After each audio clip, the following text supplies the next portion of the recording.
আসসালামু আলাইকুম, কেমন আছেন বন্ধুরা?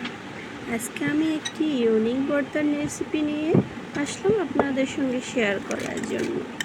তো আমি আজকে একটি মুরগির মাংস দিয়ে একটা বড় সাইজের পেঁয়াজ দিয়ে 4-5 জনে খেতে পারবেন এরকম একটি ভর্তা বানিয়ে দেখাচ্ছি। তো আমি এখানে কয়েকটা রসুনের কোয়া ভেজে নিয়েছি, আর বেশ কয়েকটা শুকনো মরিচ ভেজে নিলাম, আর একটা বড় সাইজের পেঁয়াজ ভেজে নিছি।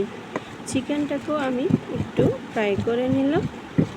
তো আমি এখন সব কিছু একসাথে নেড়ে চেড়ে এরকম একটা বান্নাতে করলাম। আপনারা চাইলে হাতেও করতে পারেন। তো খেতে কিন্তু অসম্ভব মজার হয়েছে এই ভর্তাটা। আপনারা ঝটপট মেহমান আসলে এরকম ভর্তা বানিয়ে দিতে পারেন, খেতে অসম্ভব মজা।